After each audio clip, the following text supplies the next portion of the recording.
Hey folks, hope you're okay. Welcome to the video. So this week I'm going to be taking you through my pull and push workout. Now we're going to be jumping over to the gym. I'm just about to take a scoop of pre-workout and we're going to get after it. It's going to be about a 15-20 minute drive to the gym, so by the time I get there my pre-workout will be kicking in, ready to go kind of thing.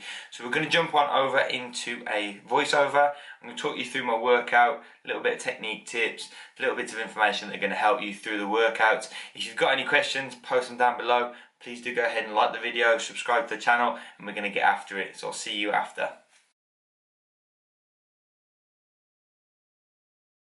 Hey folks, welcome to this week's video and commentary. So today we are hitting a pull and a push workout. This is actually week 5 of the program I'm running for my muscle building series, and it's about a 12-week program. So we're starting off with a lat pull-in. Now there's probably different names for this, but I call it a lat pulling because it's not really a pull down. It's more of a 45-degree angle, really focused on pulling with the elbow. You can see here that I'm getting a slight lean across as I'm pulling in, and that's simply because you're just able to activate a little more of the lat. If you can get a little more movement in the elbow, so you can contract in a little bit closer, but you really focus on just pulling the elbow towards the hip, twisting and bending into that contraction, and making sure you're getting a good squeeze. From there, I moved on to the seated row, and I'm doing 4 sets of 12 reps. Sometimes I'm hitting maybe 10, 11, but I'm really trying to focus on that squeeze and that isometric stretch as I'm coming out. So we're looking at a tempo of maybe 2 seconds out, 3 seconds out, 1 second in, good squeeze, so 1 second squeeze and 1 second back. You can see here as I'm pulling in, I'm pushing my chest up higher. I'm really trying to activate that lower portion of my traps as well into those rhomboids. So next we're moving on to a giant set. And actually on the program it is just a superset, but I threw in the second exercise on here, and we're starting with the rear delt cable fly. So you can see I'm trying to keep my shoulder blades down, and then from there just contracting the rear delt. From there I went into band splitters. Again, this was 4 sets, 15 reps. I'm really just trying to overload the rear delts, and what I love about the band is the fact that it concentrates on the end range of motion of a rear delt fly. So you're really having to focus on squeezing the band as hard as you can. You're not getting much tension until you get to the furthest point, and that's when you're really going to feel the muscle squeezing. So the second exercise that was meant to be in the superset, which made it the giant set, was the straight arm pull down. And we're doing 4 sets of 12 reps here.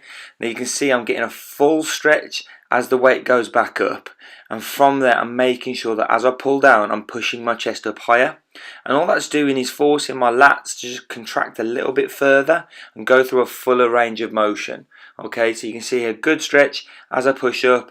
I'm getting that fuller range of motion through my chest, through my shoulders, into my lats. I'm getting a really good squeeze. So you've probably noticed that we haven't done much in the way of biceps, and that's simply because the plan I'm running is we're hitting biceps at the end of the program. Now they are a secondary muscle in a pull workout, predominantly because we're hitting pull-ins, rows, and the biceps are working secondly. So the exercise we've got here for biceps is the Zottman preacher curl. And I actually haven't ever done a Zottman preacher curl before I started this program. Now the program is actually on the website, so if anyone's interested in running this, you can sign up and join it. It's the male muscle gain building program. And the Zottman curl it's quite a strange one for me because I've never really, like I say, done it, but I've never really done anything with kind of twisting of the hands or twisting of the elbows that's going to change up the angle of which you're hitting the bicep.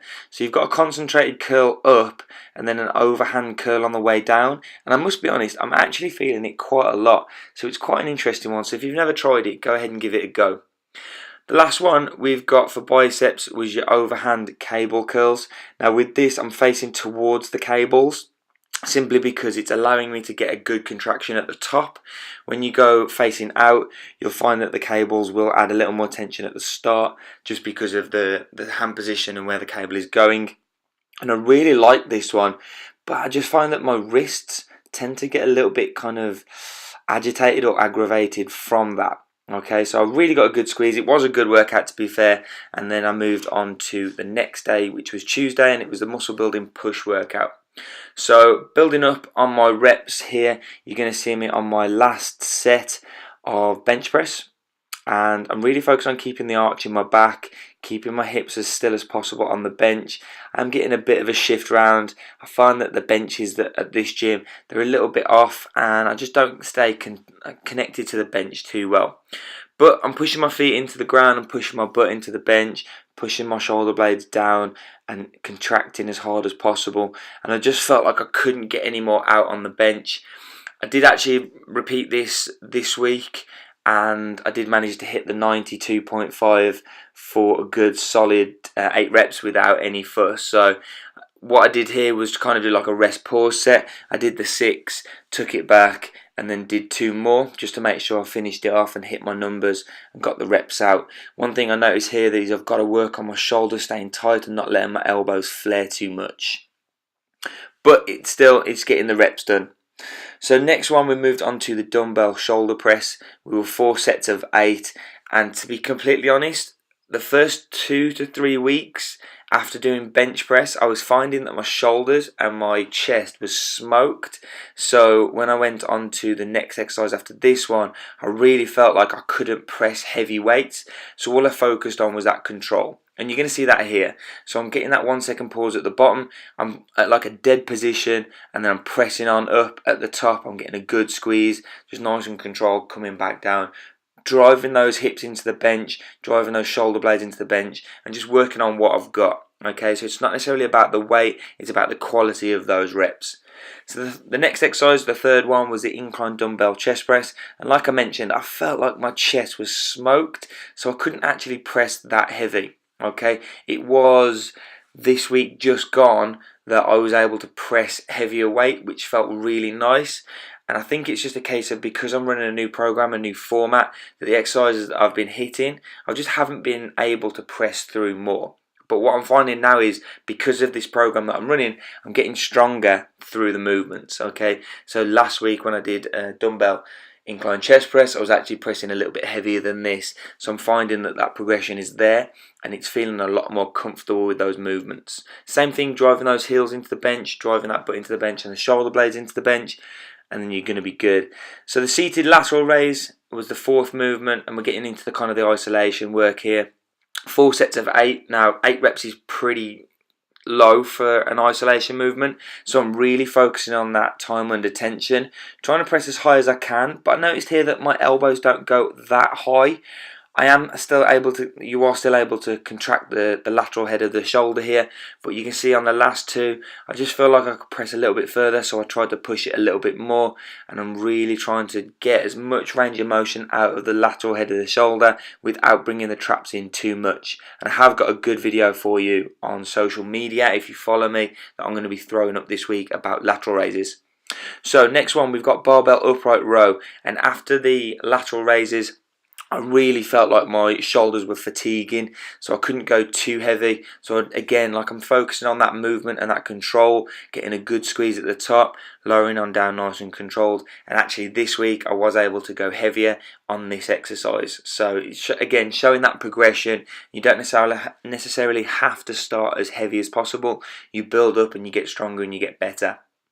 Now, tricep dips aren't necessarily something that I run that much in my programs, so throwing these in the first 2 weeks was actually quite a new one for me. So the 4 sets of 15, I did do them off a bench, but what I have found is since then I am able to go up to body weight and I am able to push through a little bit more. But you can see here that my triceps are really squeezing at the top, and I'm getting that full range of motion lowering down, so my shoulder is going past parallel with the elbow, and I'm really driving up nice and strong through the hands, through the elbows, through the triceps, up to the top. I'm getting a really good contraction, which was nice. Going on to my next movement is maybe something you've not seen before, but it's a close grip floor press. Now the reason why I love this is because you've got the fail-safe of the floor underneath, but you actually isolate your triceps a whole lot more. Now the 4 sets of 8 reps here, I did go as heavy as possible, but I was finding, I think this was set number 3, that was fatiguing quite quickly. So that is just a highlight that my triceps aren't as strong as they could be. Now looking at the tricep dips into the close grip floor press, they're going to be fatigued already, but this is where I could really allow to push some weight into the triceps. So it might be a case of I switch this with the tricep dips in terms of exercise order. But again, lying flat on the floor, pushing heels into the floor, butt into the floor, shoulder blades into the floor, and then driving up as hard as you can. But you really find that your triceps are going to work a lot on this exercise. Again, kind of last exercise is a bit of a gimmicky one, but I found it so beneficial on my triceps. Now, it's a kettlebell incline skull crusher. And you're going to see here that my elbows, my triceps, my arms, they are going to be wobbling all over the place. But this is the whole point behind the kettlebell. So the weight is placed behind the hand, behind the tricep. So as you're pressing up, it's getting harder and harder and harder. So you're really having to stabilize, and you're really having to get those triceps working hard. Okay, and I actually found that this was one of the best tricep skull crushers I've ever done. So I really enjoyed it.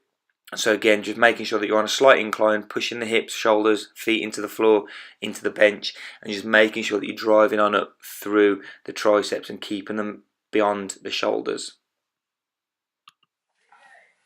There you have it, folks. I hope you enjoyed the two workouts there, the pull and the push workout. If you've got any questions, post them down below. Go ahead and hit that subscribe button, like the video, comment, share, subscribe, all that nice good stuff that's going to help the channel grow so we can get more information out to people. If there's anything that you'd like to see, post it down below and we'll get to it as soon as possible. You can join us on social media with the links in the description box, and I look forward to seeing you soon in the next video. Peace out.